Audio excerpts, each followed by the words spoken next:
Hi everyone, my name is Jan Dyer. I'm just going to tell you right now, this whole pandemic has gotten me so off kilter. I love to cook, I love to be in the kitchen, but when you're all by yourself, it's not nearly as much fun. So I thought this would be an awesome way for me to have somebody in the kitchen with me. And hopefully I can help you a little bit, or we can just be cooking together. Nothing that I'm doing today is hard at all. It is delicious. But we're making smothered steak. And what's so cool is that, let me take a little look at this. We're browning our steak here, just barely. I put it in a little flour. I've seasoned the meat up really good. This is just a bottom round steak that is tenderized. And I'll tell you this, truthfully, buy the best cut of meat that you can. It doesn't have to be super expensive, and really everything's gotten kind of expensive.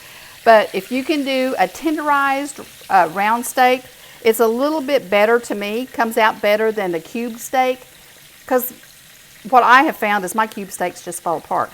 So these round steaks, these bits stay together. And I had 3 decent sized pieces, and I've cut them in half, because what I'm probably going to do is share this with my mom.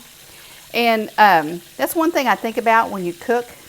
I love feeding people and seeing how happy they are with the meal, but I also like to take a meal. And that's one of the things I'm going to do tomorrow, because I'm going to take a meal to our church staff on Monday. But just taking it to your parents, taking it to your sister, if your kids live in the area, it's just so much more fun if you can sit around a table and have a meal together. Anyway, my steak is finishing up. I used a pepper. I used a seasoned salt.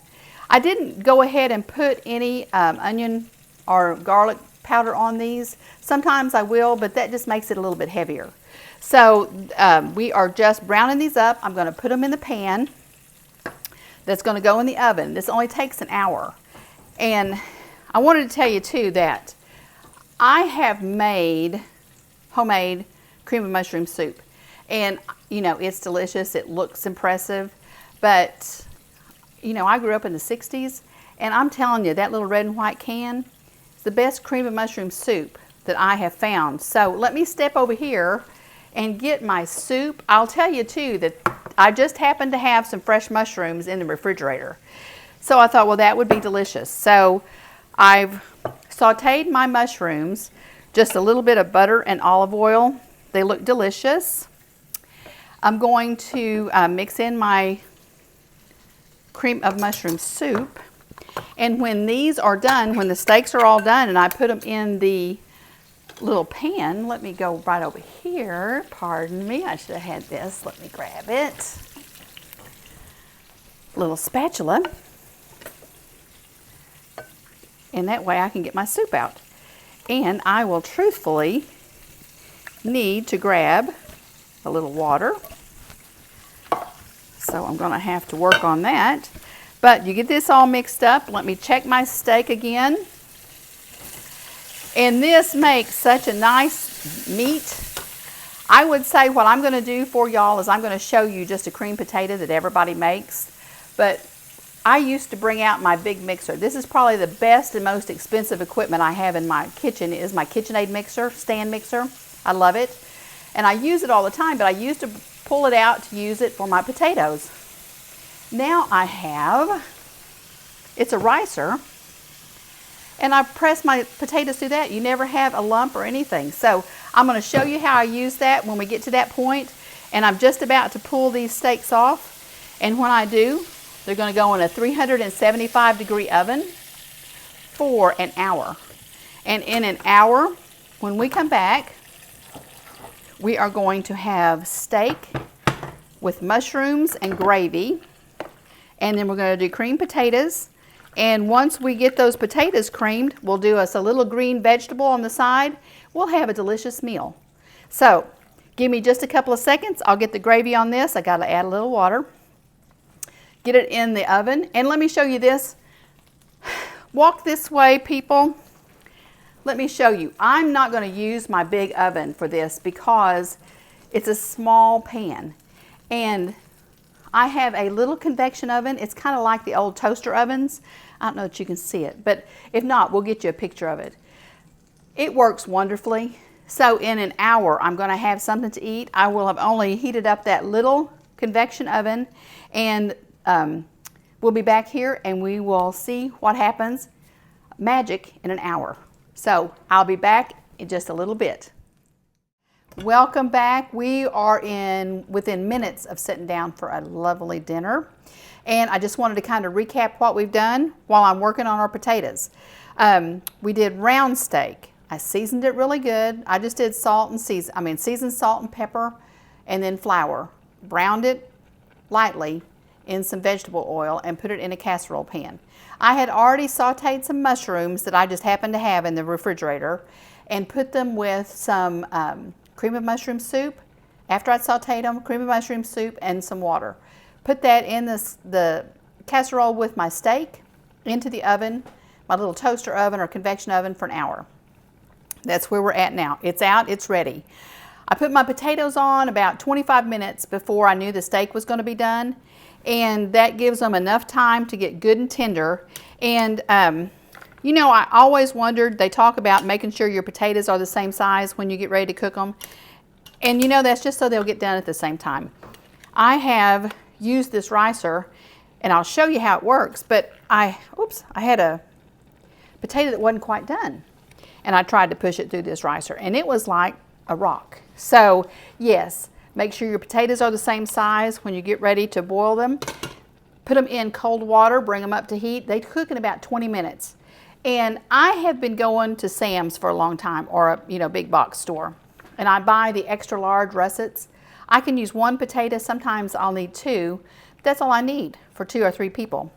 And also another tip is I started using, a long time ago, I started using this a peeler, a vegetable peeler, because sometimes I would peel my potatoes with a knife and I'd have, a fourth of the potato sitting here. I just cut too deep. Just a little hint, something to use. Anyway, back to my ricer. I really don't know what this was made for originally, but I just know that my husband bought it for me to do the potatoes. I think he must have seen it someplace and saw what they were doing with it. And it's one of the best things I've got in the kitchen. Super easy to clean too, because all you have to do is take it apart, put it in the microwave. I don't put it in the microwave. I put it in the dishwasher. And then, this is my last little bit of potatoes. I've got a little bit of butter in here. What I'm going to do, just like you would if you were doing a regular mashed potato, I'm going to put a little salt and pepper in here. Let me move this out of the way. Got some milk I'm going to add in. I have lost my whisk. Let me just move right over here. Grab another one. It's so nice to have everything so close when you're cooking. There it is. Okay, we're back at the potatoes. We're stirring them around. They are so smooth. Like I said, I had already put a little butter in the bottom, and I'm going to add just a little bit of milk. I'm going to turn off my green beans because they are done. Just going to add a little bit. Really just add a little at a time, because that's one thing they say, can't take it out. So a little at a time. That looks about right. Going to get some salt. Don't go too heavy-handed on the salt. You can always add some at the table. I always taste it before I finish anyway. Little fresh ground pepper. I like these, the medley of peppercorn. It gives you some pink pepper and it gives you some of the black pepper. It's got a really good flavor. I make my things a little bit on the spicier side anyway. We can use just a little bit more milk. I think that'll get that. I'll see if I can show you this steak. It looks fabulous. Wanted to tell you too just about my green beans. It's just a couple of cans of green beans that I opened up, and I always like to add some chicken bouillon to it because it gives it the best flavor. Now, you don't have to ever add any salt or anything because these are like little salt pellets, but man, it makes that green bean taste delicious, and it doesn't taste like a canned green bean. So let me see if I can show you this steak. Doesn't it look fabulous? I just took it out, let it sit. And I tell you what, if you'll give me just a second, let me put us a plate together and show you what dinner is going to look like tonight. I'm going to step right over here and get a plate. I've got them sitting right here. Hopefully got it. We're going to come back over, get a piece of steak. Do y'all have all these things sitting around like I do? All these little things you just can't live without. Let me grab a nice piece of steak. They're not great big. We can always come back for seconds. Put a little gravy on that. Grab some potatoes. I said I was going to taste them. I didn't yet, but we're going to believe they're good. Put some potatoes right here. Maybe a little bit more. Make a little well in it, because the nice thing about this gravy with this steak, it's delicious. Just another little bit of green beans. Let me grab another, something to get us a little gravy. That may be overkill, but it'll certainly get it out. Do y'all ever just serve from the stove? Sometimes we do, especially if it's just me and my husband. We just leave our stuff on the stove, serve our dinner, and it seems like it's less to clean up. So this is our first meal that we've made together. Smothered steak, creamed potatoes with gravy, and green beans. Took us an hour, maybe just a little over, but it's going to be delicious, and I hope you'll try it. Watch, we're going to be doing some more of these. Like I said, tomorrow I think we're doing lasagna for the people at church. So thanks again for being here. I've enjoyed having somebody help me in the kitchen, and I hope you'll try this smothered steak. Have a great evening. Be blessed.